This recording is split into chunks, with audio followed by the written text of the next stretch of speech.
So the exam is in the week, and I'm wishing everybody a very, I would say, I wish you guys blessings on the exam. All right. All right. So let us start. Let us start.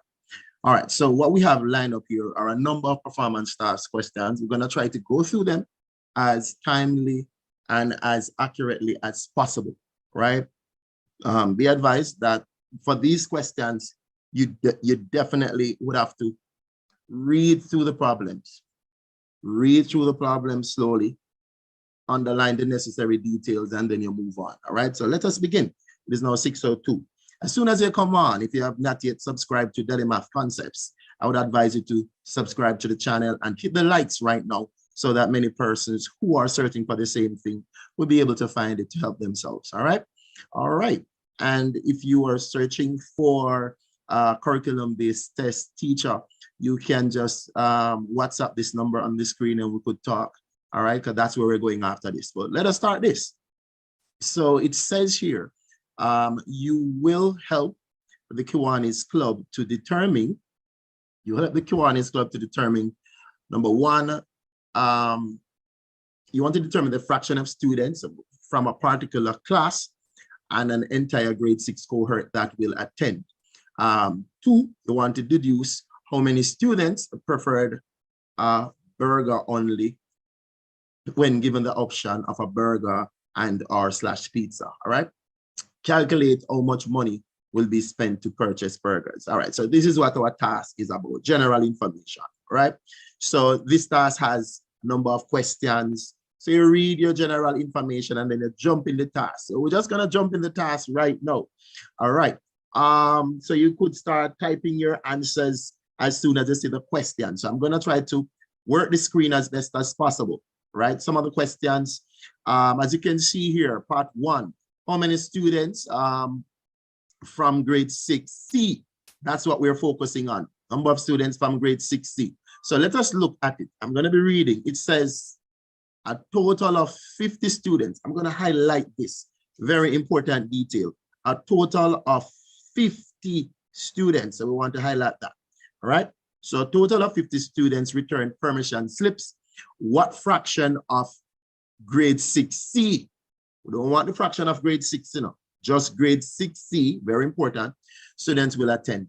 Write the fraction in the shaded box. All right, so you could see here that we have a table. We have the classes over here. We have 6A, 6B, 6C. We have the total number of students in each class, very good information here. And then we actually have the fraction over this side. We have 1/3, we have 1/4. So 1/3 is linking to that. All right. 1/4 is linking to 24 and 0.5 is linking to 36. So the one that we're supposed to find, which is the C, 30 students are in it, but the information is not there. We don't have a problem. What we want to do though, is to remember that this question already told you that we have a number of 36 students dealing with, 50 students dealing with, should say. So because I know that I have 50 students dealing with, I got information for 3 classes. I'm going to use this to know how many are in the 3 classes, add them up, take it from 50, and then I'll have the number of students from 6C, and from there we could answer the question as a fraction. So our intention at this moment, right? The intention that we have right now is to actually find how many students are in each that brought in the permission slip. 1/3 of 33, we could work this right here. 33, 1/3 is 1/3 times 33. So we intend to know how many students from this class, all right, actually will be attending. We could cancel 3 into itself, 1, 3 into 33, 11. So from this class, you would have 11 students. I could put it here. 11 students will be attending from 6A. Let's see what's going on for 6B. From 6B, it's a quarter of 24. Quarter of 24. So 24 times a quarter. 4 into itself, 1. 4 into 24, 6. So we actually have 6 students coming from 6B. And a half, or what you call 0.5 of 36, right? So 0.5 is the same thing as a half. So a half of 36 will work itself out to give us 18. So we have 18 students coming from 6D. So what we want to do now is to add up and find the total number of students now in all the classes. So we're going to be adding it. We're talking about 11 plus 6 plus 18. So let's put that somewhere. So the total number of students, 11 plus 6 plus 18, would give us 35. So we have 35 students, right, except those from C. So now to know the amount from C, you're going to take the 50 that was attending minus this 35, and you're left with 15, all right? So definitely we have 15 students attending, but they don't want the answer as 15. The question says, write the fraction, all right? So we want to write the number of students from 6C as a fraction. So I'll write it for you. It is 15 over 30. And if you cancel down, 15 into itself, 1, 15 into 32. The fraction is really 1/2. 1 over 2 is the correct answer. So you have to be careful not to just put in the answer because 15 is the number, but there is a particular question that was asked. You're expected to respond to the question. All right, guys? So we want to take note of that. Again, if you're just coming in, please like the video, subscribe to the channel. Let's go again. So we know that it's 1/2 or half of them. That's the fraction that we're looking for. Now, let's read part 2. So this one is saying permission granted. Approximately what percentage written, right? What percentage written as a decimal number of the total grade 6 population is expected to attend? You see how they put this? Listen, I'm going to have to put this at the side because you're going to have to do a decent long division now. Approximately what percentage written as a decimal? We want the percentage, but as a decimal. All right. So we're talking about now we need to know how many students overall from the grade 6, right? And then now we're going to have to find out, set up 50 with that number. So let us write down the total number of students. We have a 23, 33, 24, 30, and 36. This is the total number of students in grade 6. So we want to add this up. I think we get 123 of them. So there are 123 students that actually are in grade 6, but you're going to set up how many attending. All right. So the permission slip was a number of 50. So the thing is, as a fraction, right? Remember, they wanted to read the question, approximately what percentage written as a decimal, all right, will be attending. So here is the idea. This is the start. You start by putting 50 over 123. This is actually the decimal, the fraction that you're dealing with, but that's not the answer because they want it as a decimal, right? So you're going to have to remember now you don't have calculator in your exam. So you're going to have to take your time to work it out. You're going to have to take your time to work this down as best as possible. So it's going to be, we're going to divide. We're going to have to employ some division here. So we're talking about, we want to do a division. So it's going to be 123. You're going to have to divide that into 50. 123, put that into 50. And remember, you can't put, they said as a decimal. So let us see, 123 into 50, you can't. So what you're going to do now is to put a decimal point, right? And put your point here as well. So you know that the point will be there, right? So then you could start off by saying 123 into 500. And guess what? You're going to have to be good at your numbers, you know. You're going to have to be good at your numbers. So you could go about 4 times. So you're going to have 4 times 123. And that's about 492, right? Then you subtract, you'll get about 8, right?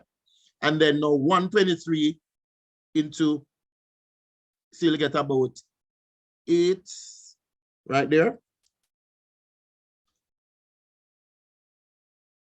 All right. So we go one more time. Bring down add a 0, bring down a 0. All right. So now we're suggesting that 123 into 80. You can't. So we have 80, bring down another 0. And you get 6. All right. 6 times 123. Remember, I know this is your timetable. You know, they're not going to, you're on your own with this. You have to make sure that you know you have a little skill. So yes, it's a lot of working, but this is what the question had asked. So we have to deal with it. All right. So we get 77. I think we could stop. We bring down another 0. All right. So you want to know again the 123 into that. All right. I think we could stop here. I think it's okay to stop. All right. So we could stop at 0.41, 0.4. I'd work with any of those. All right. So as a decimal, you could say 0.4, 0.41 running off. So basically we're good right there. We could stop right there. So as a decimal, it's about 0.40 again, or we could say 0.41 to round off the 2 decimal places, right? So this is okay, that is acceptable. All right, but if you have 0.4, it's okay. All right, 0.46, and you know, 0.6. All right, good working, everybody. But the main thing is that you want to read the question, see what they're asking for, and don't overthink it. All right, let's go into the part 3. So part 2 was about long division. With part 3 now, the question is suggesting that, listen, pizza or burger, right? So this is what we're talking about. So there's a Venn diagram coming now about pizza or burger. And this is what it says.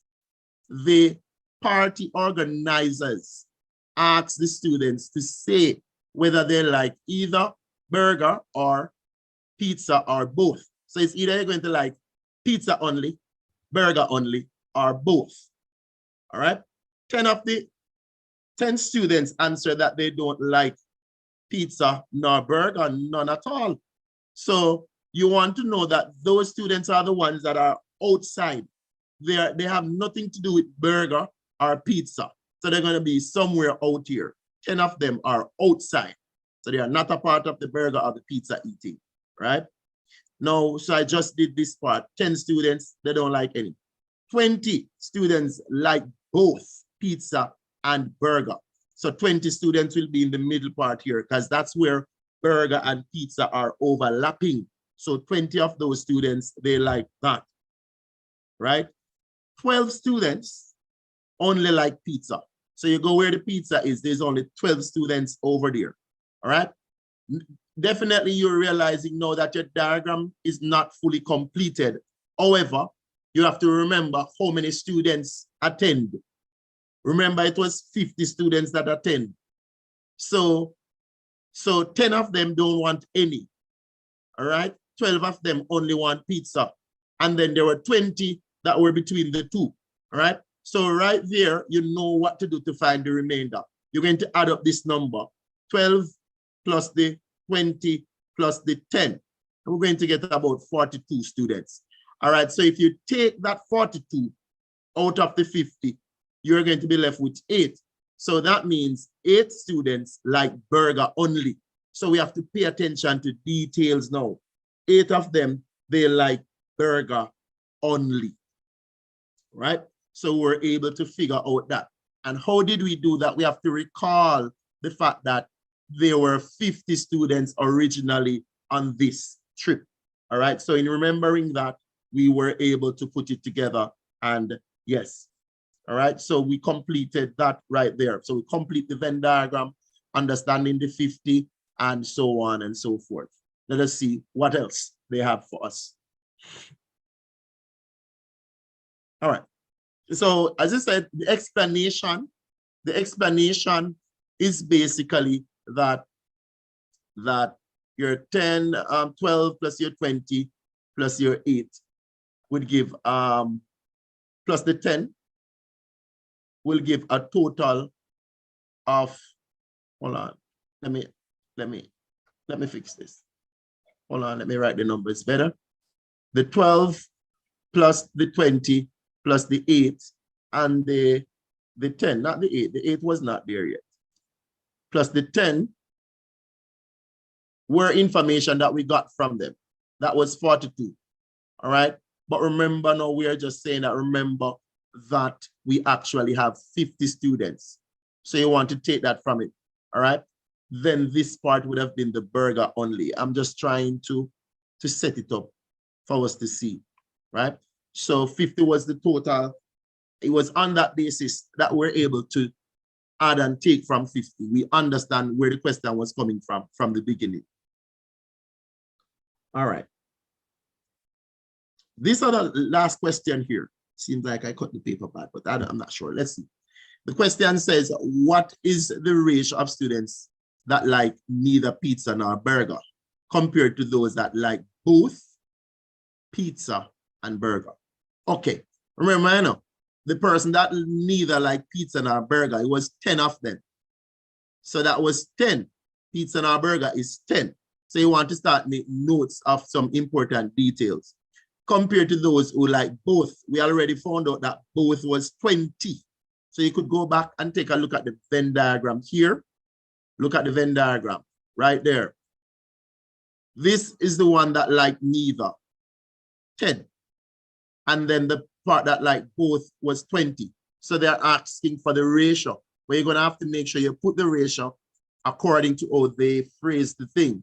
So whichever word came first. So let's go back. So they asked about neither first and those who like both after. So the ratio would have been 10 to 20. All right. That's the ratio, 10 to 20. And if you want to break it down, you can. But at this moment, the question never asks us to do it. So you don't have to. 10 to 20. 10 students like neither burger nor pizza. 20 of them like both burger and pizza. So you're putting together now your idea about ratio and proportion responding to the question properly.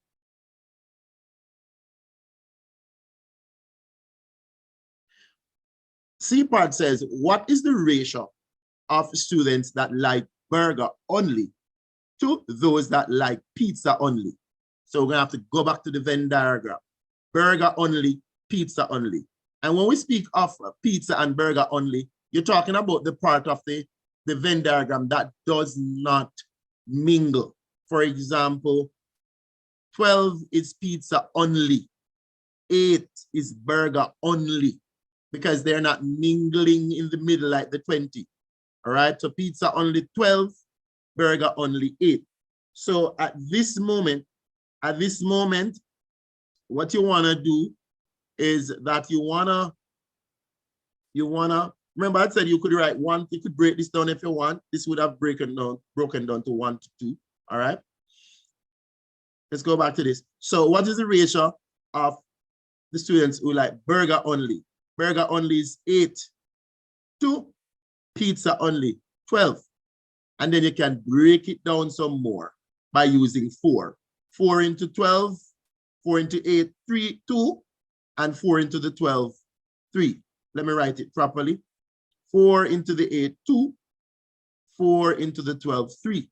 All right, so we broke it down by using 4. So I could just put it at the side that we divide by 4 for memory. So if you're looking at it, you could see. So the ratio is a 2 to 3, right? So those who like burger only to pizza only, 3 to 2. All right.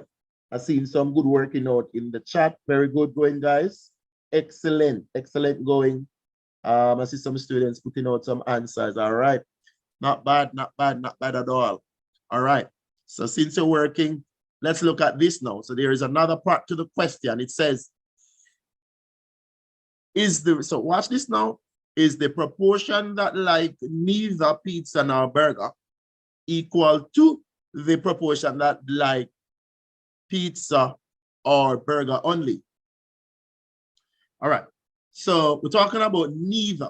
The proportion for neither, talking about the neither. It's not the same, right? So neither, we could write that the proportion for neither where is it? The proportion that like, where is it? Oh, neither. So the neither pizza nor burger right there. That was a 10. And then the proportion that like either pizza or burger only. And this would have been the 8 and the 12 combined. So either pizza or burger only. So I guess we're talking about pizza only, burger only here. And that would have been a combination of the 12 and the 8, and that's 20. So the response to the question is that you could add the idea and see that the answer to it is it equal? No. All right. No, it's not equal. And your working is already showing you that no, it's not equal. All right. Because we are actually seeing that 10 would go for neither and 20 will go for both here, the only part. All right. So no, doesn't work. And a lot of times your voice is actually working out. All right. And sometimes there are some times when you have to explain, but a lot of times the explanation comes through the working that you would have. Like, for example, you showing this, you could show that 10 is not equal to 20, not, all right? 10 is not equal to 20, so no, it's not equal to it, all right? We were able to figure out and produce the total that we have there. All right, so this part is focusing now, I guess we're at the last part for this. This part is focusing on budget. All right, so the question is saying, what is my budget? Burgers and pizza slices. Well, burgers and a pizza slice costs $5 each. So for a burger, it's $5. And if you want a pizza slice, it is $5 as well. So there is a unique $5 going across the board. So the moment you want something to eat, it's going to be $5. And you're not going to get more than just one thing to eat, right? So how much will the organizers spend on pizza if they spend $70 on burger? Now you have to think, right? Show how you arrive at your answer. Now you have to think, you know. Remember, you know, they are telling us that it's $70 spent on burger, you know. But you're going to put together, you know, if $70 was spent on burger, right? You are able to decipher this because there are 50 students and 10 will not eat any one of these. We're talking about buying pizza or burger. Because the ones that don't like pizza or burger, it's 10 of them. You have to take them out of this. There is something that we're getting at here. When I subtract that, we're going to be buying for 40 people. We're not going to, because this is about pizza or burger. It's not like they said that money is being put aside differently for those who don't want. So we're not focusing on the 10. All right, it's not in the question, right? So 40 persons will get either a slice of pizza or a burger. They never said people getting two things. So at this moment, we were told that it's $5. So I could multiply the $5 here so that I know how much money should have been spent overall. How much money will be spent overall? Because we will be catering to 40 persons because 10 persons don't want any. So you're talking about you have $200 that you will be spending. You will be spending $200. Now, and this $200 will be on two things. This $200 will cover pizza and burger. The $200 will cover pizza and burger. So right now, since I know the burger money, then I can arrive at the pizza money. This is what the question is about. How much will the organizers spend on pizza? All right. So currently, what I want to do is to take out, so the pizza money,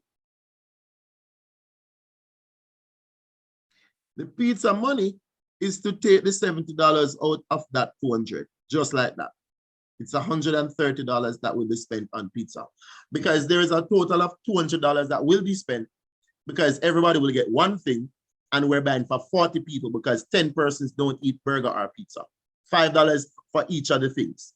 So you could know the total of money that you're about to spend. And since we were told how much we already spent on burger, why not just take out that money out of it and then you'll be left with the pizza money, right? Very good.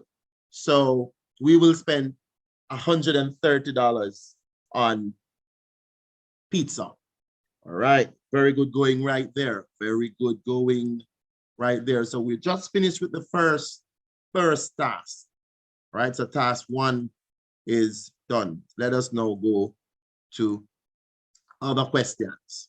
All right, this question now is about the gift box, right? All right, so general information is not there, but no problem. Let's hit the question. Let's hit the question right now. We're dealing with a gift box. It says here, in this task, you are required to help your friend buy gift paper to wrap his gift for his mother. So we're going to be dealing with wrapping a gift, right, for his mom. This gift has a rectangular prism shape of dimension 8 by 5 by 6. So it's a rectangular prism. You're looking at it like a little box, all right? So you know that, that's it right there. They're giving the idea. We're not focusing on the ribbon any at all. It's about a paper to wrap the thing. So we got the dimension. We're keeping the cuboid in mind, the rectangular prism. All right, so the question says, calculate the volume of the gift box. All working must be clearly shown. Volume of the gift box, right? So we could analyze the idea that volume, it's a rectangular prism. All right, so you could draw a quick little thing if you want. It's up to you. You could just say, all right, this is what I have dealing with, something of this sort. Just a quick, just a quick sketch. 8, 6 by 5, 5 by 6, doesn't matter. That's basically what you have dealing with, that sort of thing. So volume of a rectangle prism is the length times the width times the height. So the volume is very straightforward. So you're talking about 8 by 6 by 5. So you multiply all of that, 8 times 6 times 5, and we're getting about 240 cm cube. That's the volume, all right, that we're dealing with. So the first task wasn't so bad. I'm seeing a lot of persons putting out some nice answers. Very good going, Javon Green, Adriana, Karen Morris, good working, Kimisha. All right, seeing some answers. Mendez, all right. All right, some very good answers coming out. All right, so let us continue here. Let's continue, let's look. So we're looking at task 2. So with task 2 right there, you're seeing it. Task 2 says the box must be wrapped with a gift paper, determining the minimum amount of paper required to wrap this gift. All right, let me take off those extra words. The minimum paper required to wrap this gift. Show all working clearly. Hint is given. What? The hint is that total surface area. All right, so if you want to quickly, I'm giving you a chance to work out your total surface area right now. All right, so I'm gonna just step back a little bit, allowing you the time to do your working. Total surface area, and there is a nice little color code going on. The color is not, it's only 3 places, but we expect you to kind of balance the idea and figure out, what to go where. The measurements is there. I want to see those who are putting out the good answers. I'm going to be working it shortly, but I'm giving you a chance to figure out.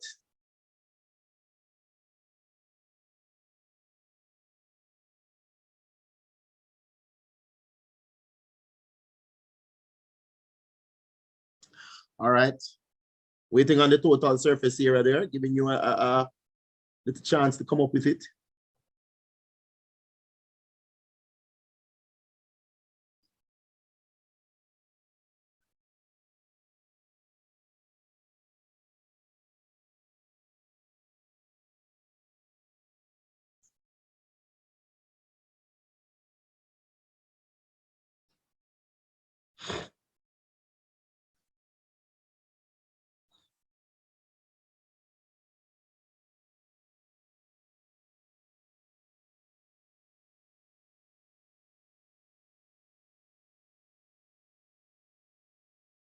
Please remember, it's area you're dealing with, so it's going to be square. All right.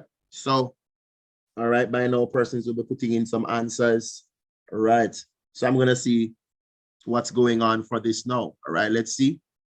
Let's see what's going on for this right about now. So it's total surface area we're dealing with.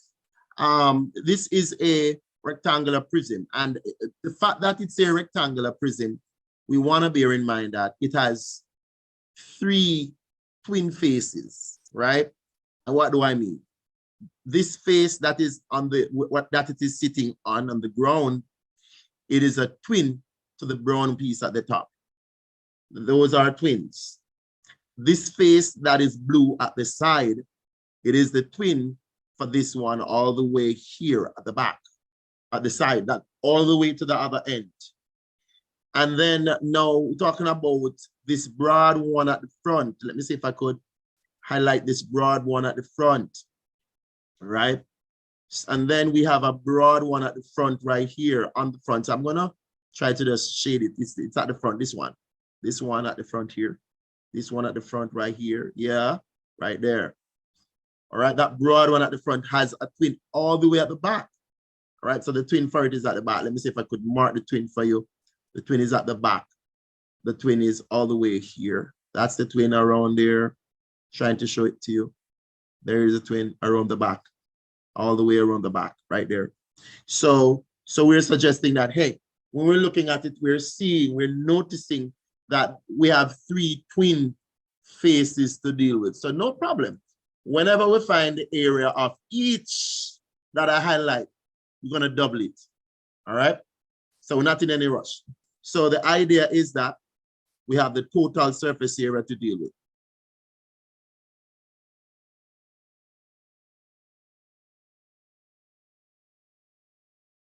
So for the total surface area right now, on the ground, we're going to try to navigate now. On the ground here, on the ground, you're looking at a 8 by 6 on the ground, right? 8 by 6 on the ground. So we have a 8 by 6, and it's 2 of it because there is one at the top in brown. So you could multiply it by 2, plus at the side here, this blue piece, the twin is over there. I showed it already, all right? So let us look at that. So that blue piece at the side is a 6 by 5. And it is actually 2 of it. Lastly, we're talking about the big broad piece at the front, like here, right here, this piece at the front that we're looking at here. There's a twin for it at the back, and it's a 8 by 5, right? Remember, the diagram is not drawn to scale, right? So it is a 8 by 5, and it's 2 of it. So let us put together the measurements, no rush. 2 times 48 plus 2 times 30 plus 2 times 40, taking our time, all right? 2 times 48 will give you 96. 2 times 30 will give 60. 2 times 40 will give 80, right? And there's a particular way to work out this, but I don't feel like giving that to you, right?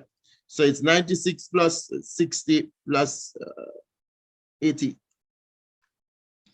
And I'm getting 236. I realize some people have other answers, so double check it with me. I believe it is 236 right now, square centimeters. So it is 236 cm square, all right? Double check it. I see a lot of 240, not sure. why we get 240. So I'll double check my numbers. 6848, 48 times 2. That is 96 for real. Double check your answers, guys. 6530 times 2, 60. 8540 times 2, 8. Yeah, mine on the screen is correct. So be careful with your addition. Careful with your addition. All right. So 236 is the correct answer right about now. All right. So that's the working that you're showing here. So this is the amount of material. The paper must be this amount in terms of surface. All right. And if we are able to cut it the right way, then we won't have any wasting. So when you cut it like this, they're suggesting that there'll be no paper to be left over. All right. Because we're actually calculating the exact paper that we need. Now, the next question. So the next question says here, task 3, wrapping paper is sold at Young Store at $50 for 4 centimeters square. All right. So now the paper is sold a particular way. So it's not like you can just multiply by 50. No, we're going to have to take time out to understand this. So let us write down the information that we have. We know that the surface to be covered, so I'm going to say the surface to be wrapped, right? Surface to be wrapped is actually 236. That's the surface to be wrapped. However, it's not sold per centimeter square. It's sold for every 4 centimeters square. So I definitely need to know how many sets of 4s I would get out of this. So now we're going to employ division, right? So we're going to now state that what we want to do, we're going to have to divide the 236. We're going to have to divide this by 4 to have an idea of how many sets of 4s we could get out of that, right? And we're getting about 59, I believe. Verify with me, somebody. We're going to get about 59. So we have 59 sets of 4s. So therefore, that 59 will be multiplied by $50 here because it's $50 for every 4. And it's going to happen 59 times. So now we could write that the total cost is going to be the 59 times 50 because it's $50 for each. And we're talking about almost 3,000. It is $2,950 it's going to cost us. $2,950 it's going to cost us to put together. And so these questions are, you know, I wouldn't say difficult, but you have to read and understand what you're about. You have to understand what the question is about, right? All right. All right, good. Let's see. All right, so we're done with that one. One is ended. Let us see what's next. All right, so this one is about a room. It says Pam's room. So we have a floor that we have to deal with here. All right. So we're seeing the dimension of Pam's room. It is a 14 by 10, 14 meters long, and 10 meters across. And here they're highlighting the fact that up here is where the front is. All right. So this is the front of the room. This area is the front. All right. Maybe there is some instruction that they want to give us. All right. So we're dealing with Pam's room right there. Guys, again, subscribe to the channel and hit the likes if you have not done so.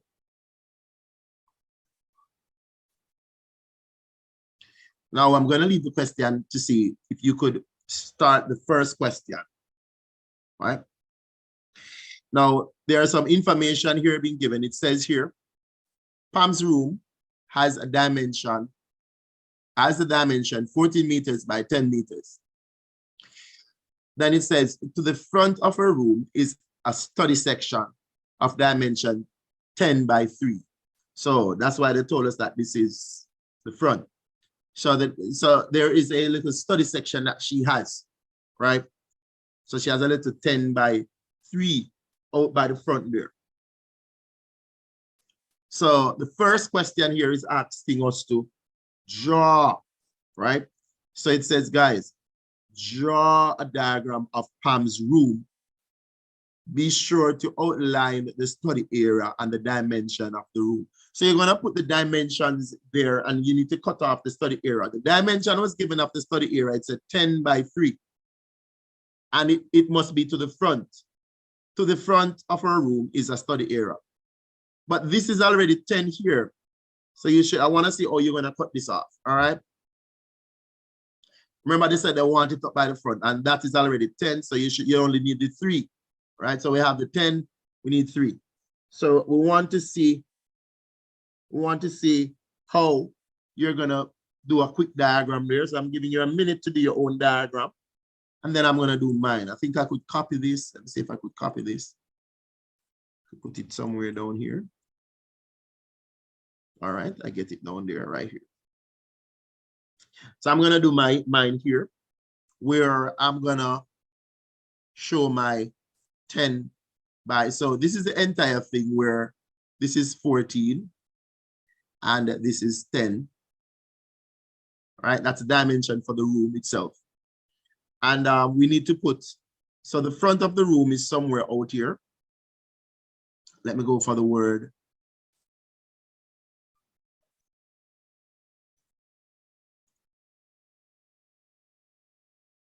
That's the front of the room right there. All right, so I have the front of the room right there. And they said it's a 10 by 3. So I'm going to drop a line to represent that right about now. So I could drop the line somewhere here, cutting off a part for her study area right there. So that's her study area there.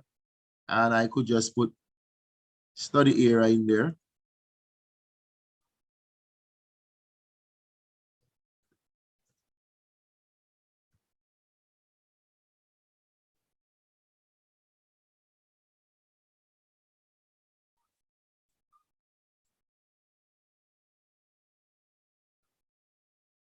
All right. That's her nice little study area right there. So I'm just going to mark out the dimension for her study area as well. It is her study area from here to here. This is 3 meters. And we know that this is 10. So that's our study area up there at 10 by 3. Right? So I'm just giving the overall thing, and the entire thing is the room. Overall, that's the room that we have. And we have a 10 by 3 right there. All right, let's see how many persons actually got that. Everybody kind of fixed the study area, right? Anybody type in the room? Let's see.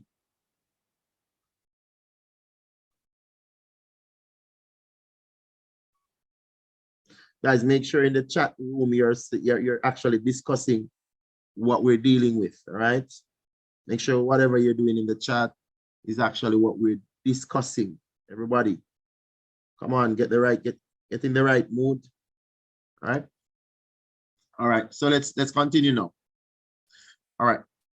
So the question says, Pam wants to paint the floor of her room. All right. So Pam wants to paint the floor of her room, excluding. So the word is excluding the study area. All right. Excluding the study area. All right. So she's going to paint the room excluding the study area. Excluding. Very important. All right. So she's going to paint the floor. Determining the area to be painted. So we want to know the area of the floor to be painted. So now you're going to have to think, you're going to have to think of what's going on now, right? So I'm just going to drop a diagram for us. No biggie. We could drop a diagram here. All right. So I'm going to quickly drop a diagram for Pam. Right.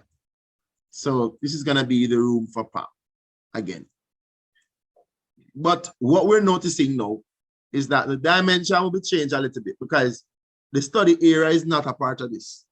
So we'll have 10 here for real, but it's not going to be 14 now because remember that the study area would have cut off some out of the 14, so you could work it out. 14 and you take out 3 out of that, you're left with 11. So when we exclude the study area, the length of the room will become 11 meters long. And we want to make note of that. The width is the same, but the length of it becomes 11 because she's going to paint the part that is not a part of the study area. So then the area now is going to be the same idea of length times width, and you're talking 11 times 10, and we're going to get 110 meters, right, square. So we're getting 110 meters square right there. All right, very good. Seeing some good answers coming out. So you have to think, you have to look on what you're doing. If you get 140, be careful, because remember the study area, you have to read. It did say that we're excluding the study area right here. So the study area is not a part of the whole thing that we're dealing with. So we have to just look out, be careful, and make sure that we're dealing with it properly. Now, I'm going to give everybody a chance now to work out. So now that you know the part of the room to be painted, it is said no. Task 3 is saying paint is sold at $600 for 5 gallons. How much money will be needed to buy paint for the required area? All right, giving everybody a chance to figure out how much money will be needed to buy paint based on the condition that we have. So this is the situation that we have to deal with. Paint the floor is sold a certain way. How much money will be needed?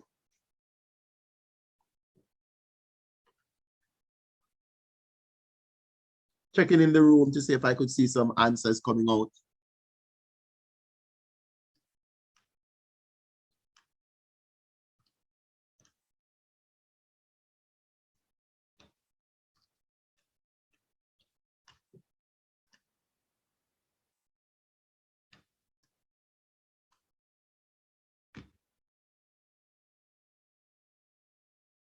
All right, let's look. I'm looking.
All right.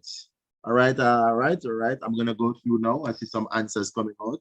All right. Not bad. All right.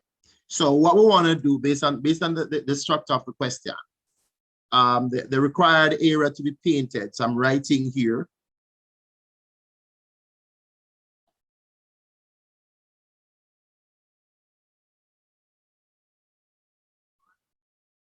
So the required area to be painted is actually 110 square meters. but the paint is sold a particular way, right?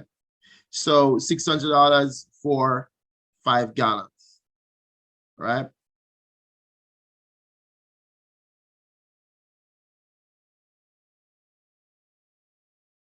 Hold on. Hold on, let me fix this part of the questions for you. Let me fix right here for you. I think the wording there is not 5 gallons. I want to say. Let me fix it right on spot.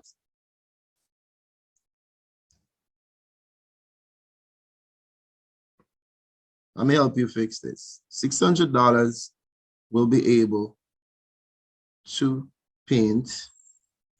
buy paint. Yeah, let me fix it. $600. Let me fix this for you. $600 will be able to buy paint to paint 5 square meters. That's what ought to be there. All right. So that the answers will be still within the same breath, right? Like there. Because I see some answers coming on. That's what they want to say. All right. So then you would need to divide this up, right? All right, good. So I fixed the wording there. So now what you want to do is to find out how many sets of 5 you can get out of that, right? Because you have 110 square meters to deal with, and $600 would actually paint 5. That's what this is saying. So then you divide that and you're going to get about 22. Let me check. I think it's about 20. Well, it's 22. So that's 22. All right. So you have 22 sets. So now you're going to have to multiply this 600. You want to multiply this by 22, right? 22. You want to multiply this by 22, and it's going to give you the cost. And I'm seeing some answers coming out which are correct. 13,000. Let me multiply this. 22 times 600. 13,200 is correct. Very good. All right, right.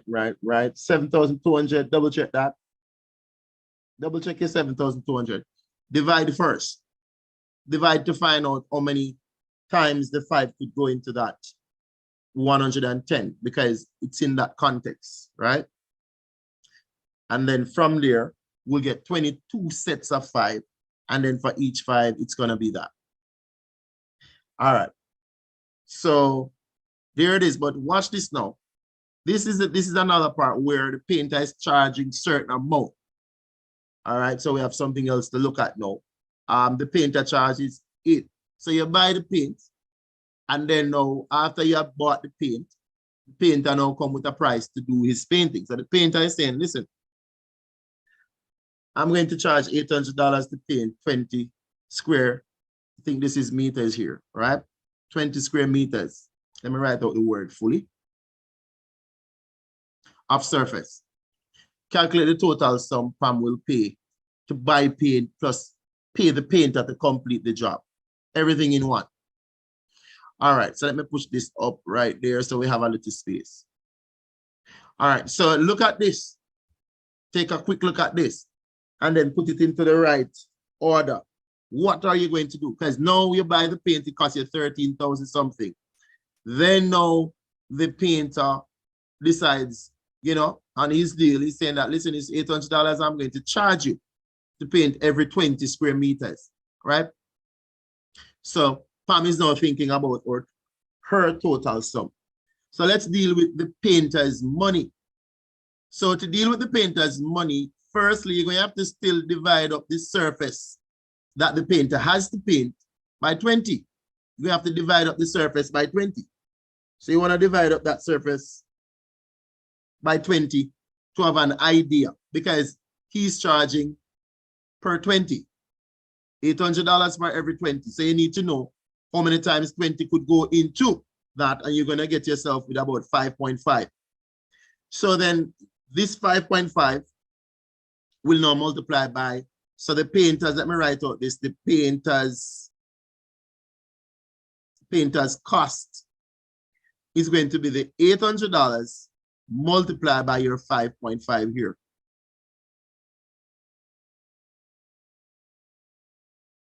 All right.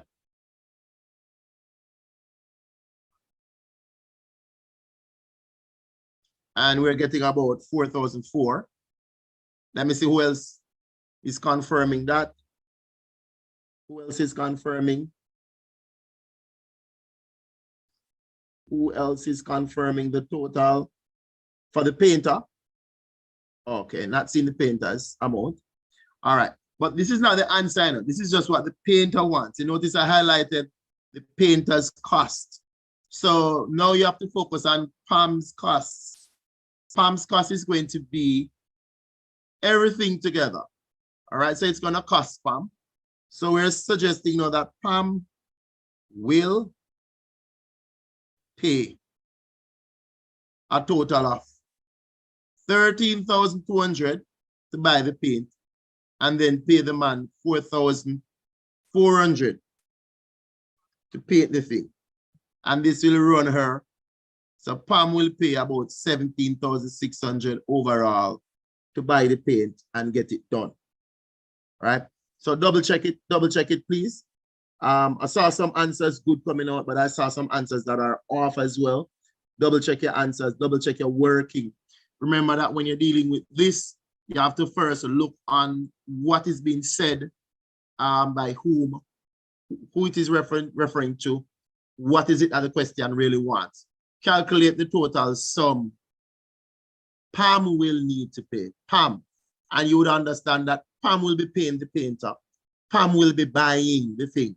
So you want to put together the money to buy the paint plus the money that the man is charging, but he's charging it a certain way. You have to put the thinking in it, work it out, and come out with your response. 17,600 is actually the answer. Very good.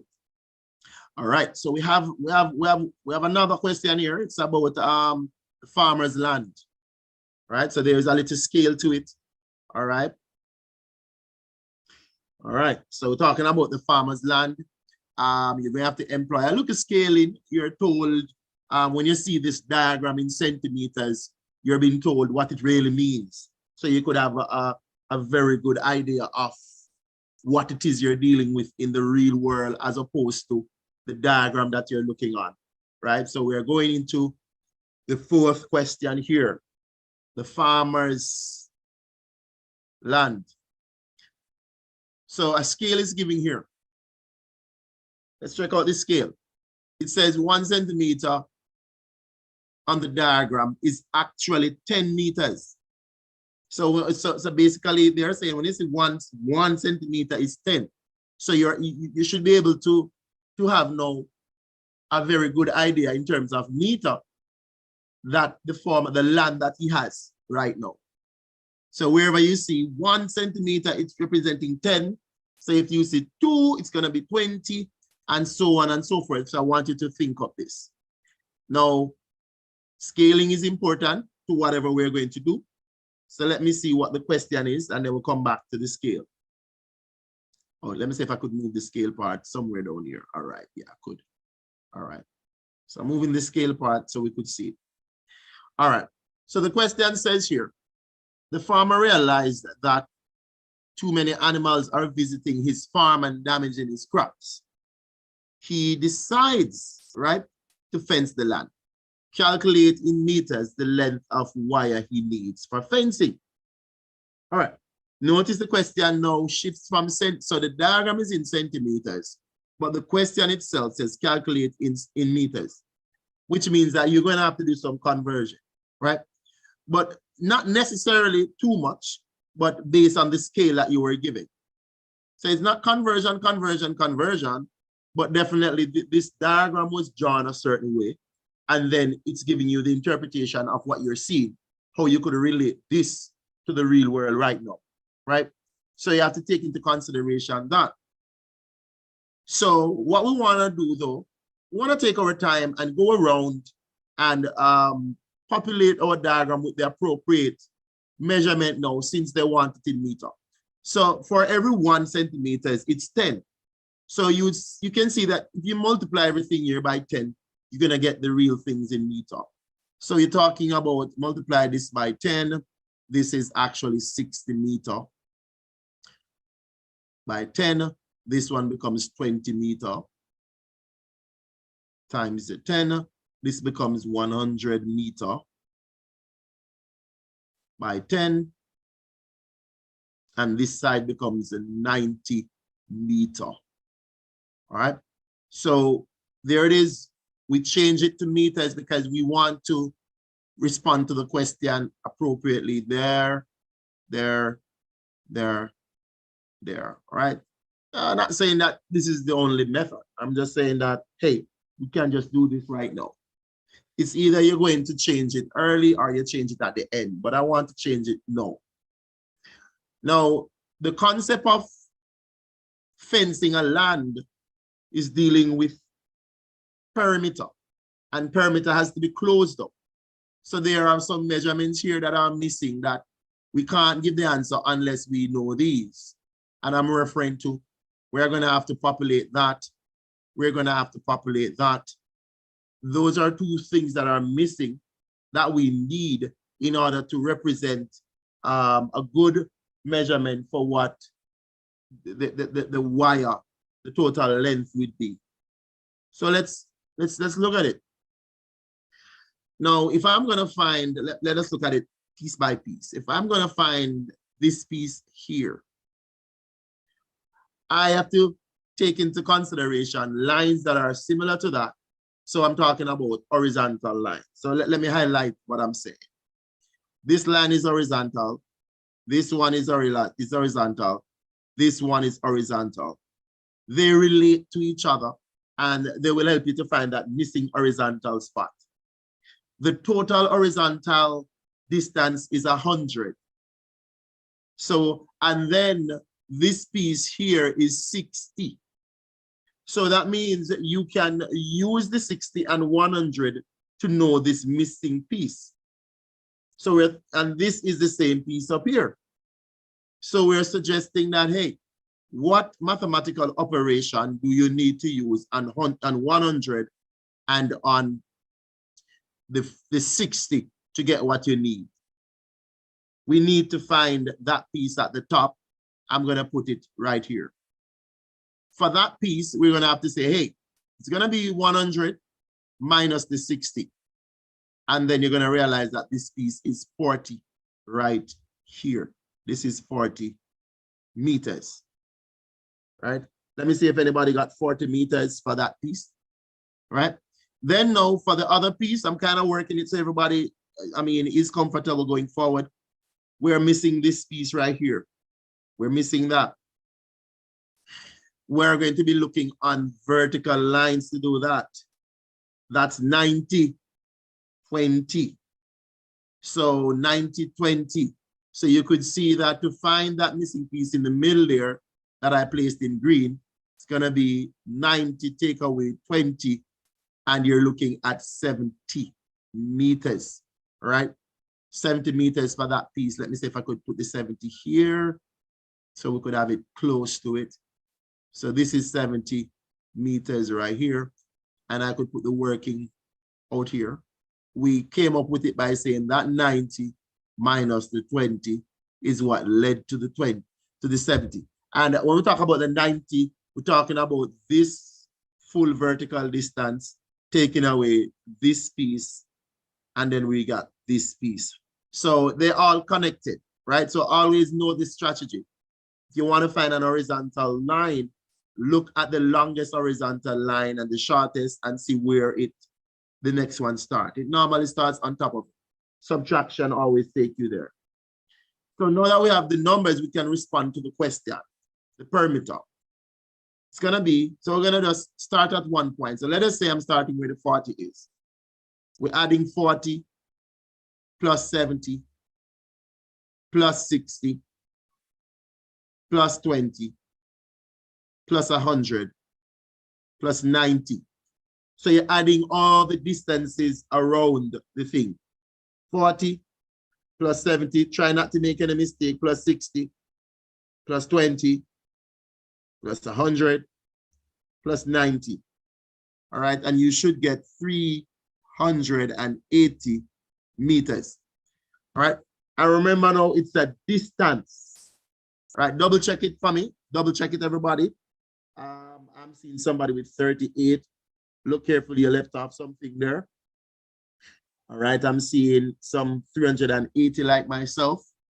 Good working. All right. So I'm just suggesting that everybody take a good look at what you're dealing with so that you're able to handle what's going on. 380, I'm seeing more 380 coming out. All right, more 380 coming out. Good. All right, good. All right, right there. All right, so let us now see if we could go to the second question. What is the second question? The second question says that, so which is task 2. The wire for fencing is sold at $200 per meter. $200 per meter. Determining the money he needs to buy the fence. $200 per meter. So right there, you want to look at what you're dealing with. You have the length of wire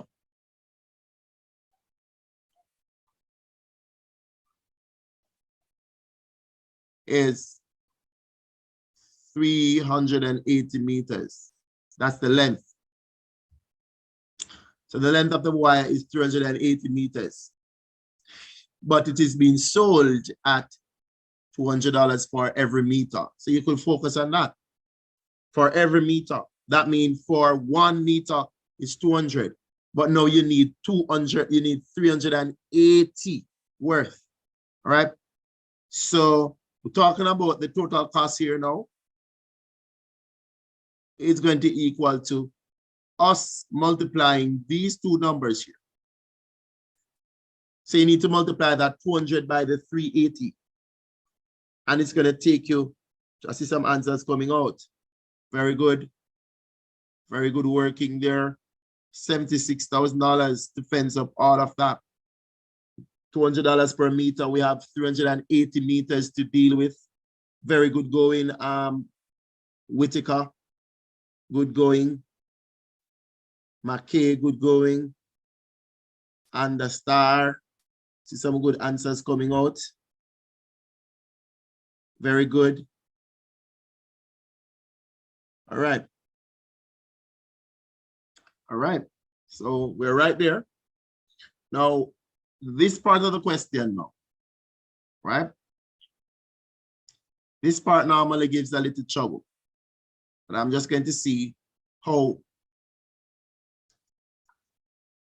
right. So this part, I want you to read it. I'm going to go for the diagram. Matter of fact, let me get the diagram for you. If I'm able to get the diagram, can I? Where is it? I think I can. All right. I'm going to bring the diagram down there because you need to be looking at it to deal with what we're about. All right. All right. When it comes back, I'm going to clear off. I'm going to take off the unnecessary things. Let me clear this diagram for us. I'm going to put on the right measurements. Give me a minute.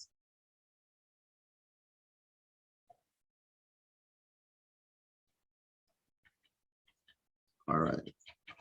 All right. Kind of clean up the diagram so that you could. All right. So I'm going to put back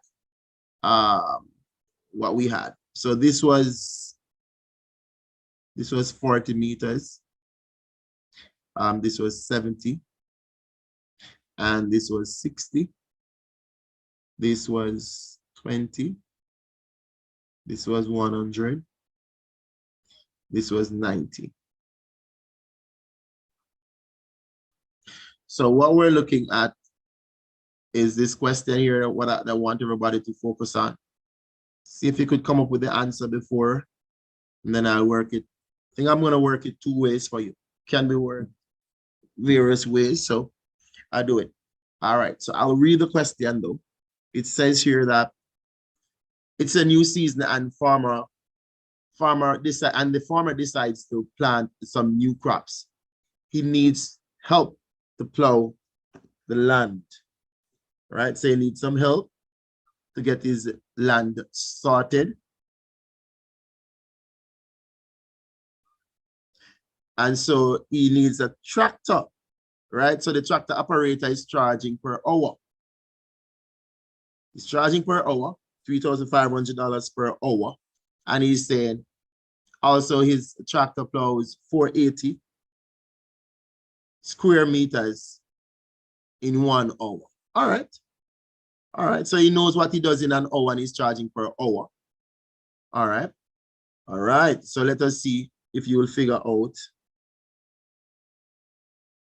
All right.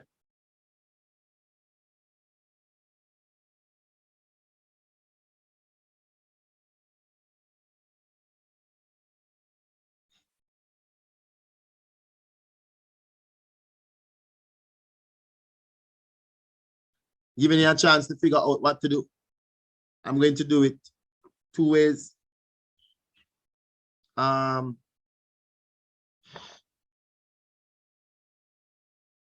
So obviously the question has a certain undertone. He's going to be paying per, he's working per hour, but you're going to have to understand. I'll give you a hint here. The hint is the area of the land.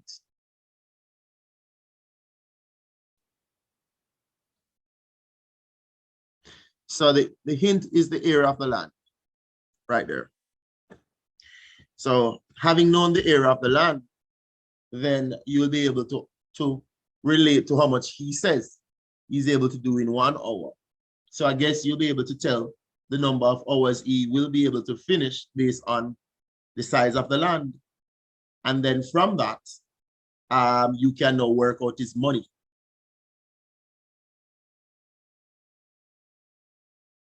All right. Giving you a chance to approach it for yourself.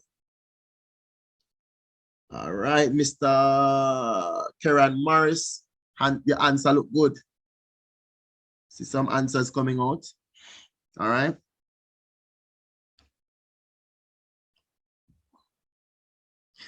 All right.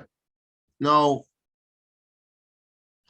what you want to do with this question is you want to find the area. You could split this. Let's split it one way. So I could split it this way first, where I could continue with this line. So I could have split it this way because it's an irregular shape, right? So because it's an irregular shape, you have to split it into shapes that you know. So we could split it like that, and we'll get 2 rectangles. If I split it like this, I'll have rectangle A, and I'll have, I'm just calling it A, and I'll have a rectangle B down there. So I remember, based on the plowing, it's area the question is focusing on, because he says he can plow 480 square meters in an hour. So I need to know the total square meters for the land. And if I know the total square meter from the land, I know that would give me enough clue to figure out the money and everything. But we have to focus on finding the area of the land. So for A, we're suggesting that we have a length of not 90. So be careful because it stopped here. So it's going to be, this is what, see there? So this is a 70 by 40. So we're talking about length times width. So it is 70 by 40 for A. And you take your time and you work that out. This looks like 2800, right? So this is 2,800 square meters. For the B part, it is 100 times 20.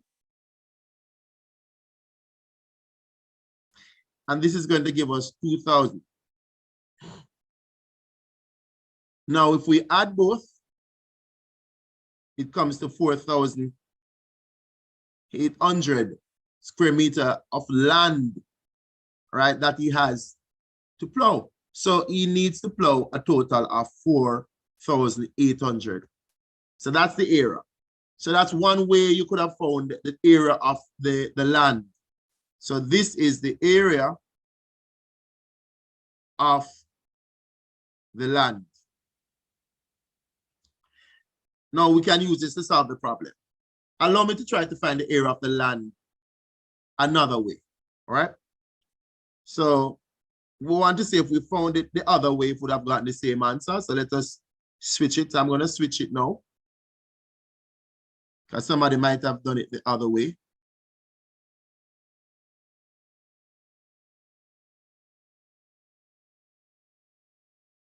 All right. Give me a minute. I'm trying to touch the diagram here, but I don't think it's allowing me. One last time. All right.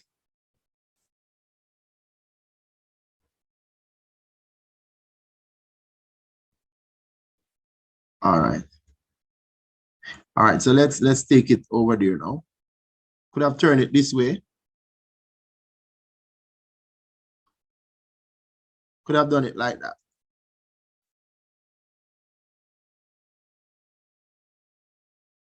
There it is. So we could have cut it like this too. So I'm switching our cutting. The measurement I will get now, I call this A and I could call this B. I would have gotten this. So for A, it's going to be 90 times 40. Let us look. For A, this is it. So it's the 90 by the 40. And this is going to give us 3,600 square meters.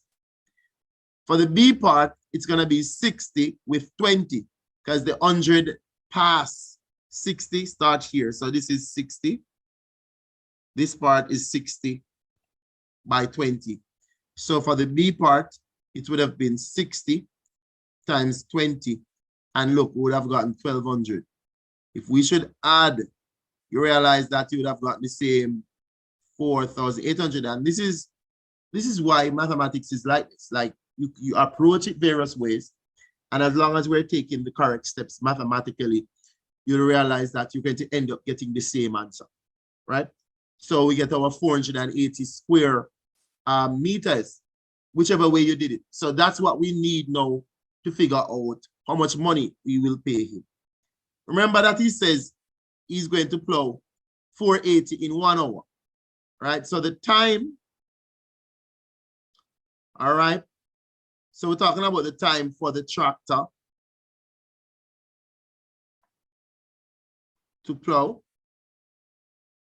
It's going to equal to 4,800. You want to divide that by 480, because he says he's able to plow 480 square meters in 1 hour. So this is going to tell us that it's going to take him, it is going to take him 10 hours. So this is going to be 10 hours of work. It's going to take him 10 hours of work to deal with that. Almost a half day. So now his rate is that, remember that he's working at the rate that he's working at. He's working at $3,500 per hour. So it is very important to read the instructions. So now, the cost. So let me phrase the question now. Question says, determine the total the farmer must pay. Okay. So I could say, so all right. So talking about the total cost, and I'm going to put it like this, to the farmer, which means that the farmer will be paying this. Total cost to the farmer is going to be the 3,500 times the total number of hours, which is 10.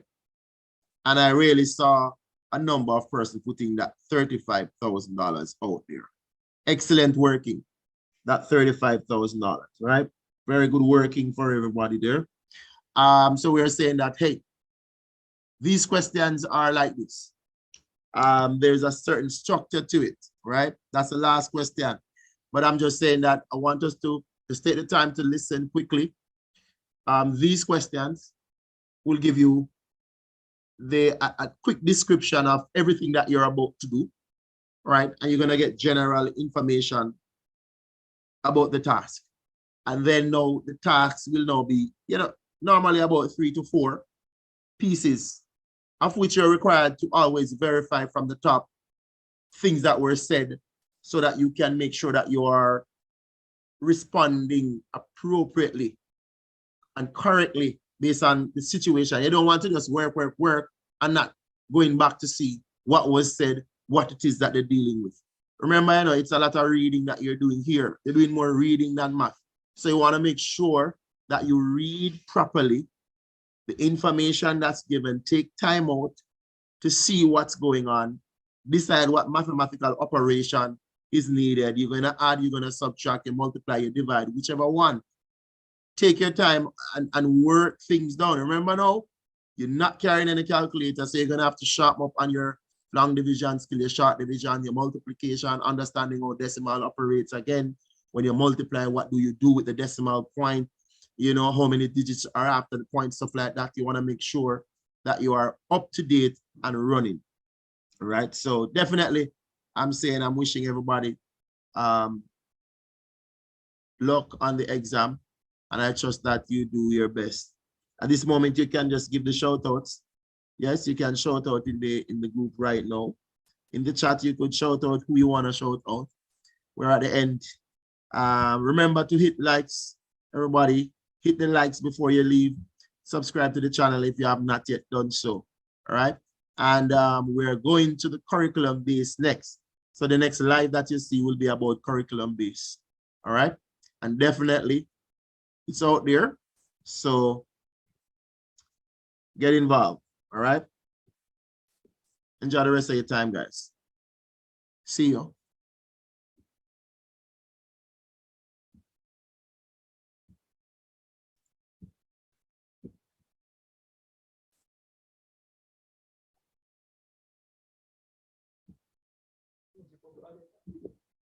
Hmm?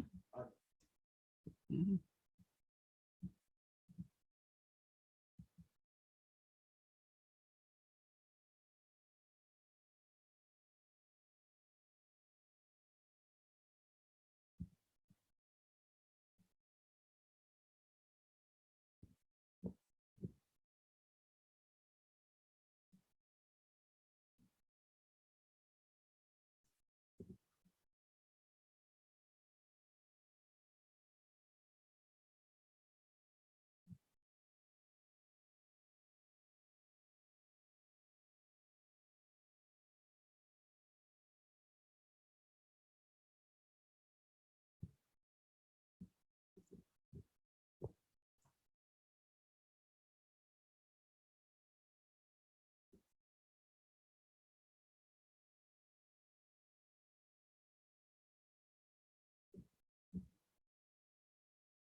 Mm-hmm.